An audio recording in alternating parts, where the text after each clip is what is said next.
Аз сега да видим къде е памучето дошъл. Тук съм дошъл на море, на море съм дошъл с ботчето.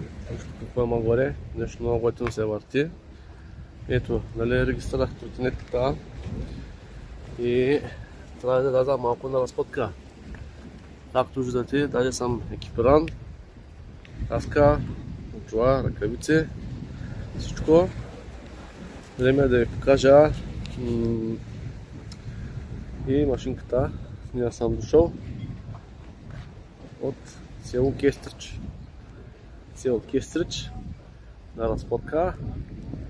Първото каране на машината. Вижте колко е красиво така. Страхотен пейзаж. Спокойно, много красиво местенце.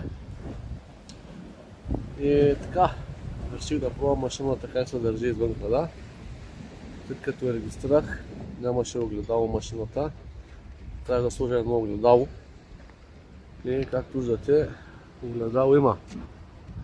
Ето огледалото. Сложил съм го, за да нямам проблеми с полицаите. Имам впечатление вече за машинката, обаче чакам да навъртя още някой друг километър, да мога да дам първи впечатления. Тук хората си минават, няма много хора. Ето красиво е, спокойно, лодки, пейзаж, супер място. Просто уникално. И така, винаги бъдете сейфти. Карайте с каска, с чула, с ръкавици, кой с каквото разполага. Не правете компромис с тези неща.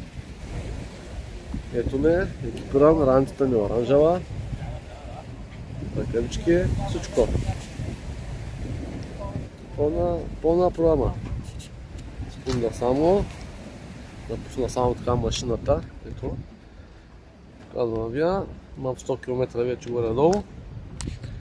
Чакам да навъртя още някой друг километър, да ви направя малко по-хубаво ревю. Обстойно.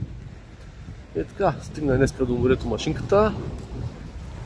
От Кестрич до един плаж наблизо до Дружба. Много красиво местенце, спокойно. Приятно. Гледайте. Уникално. Уникално.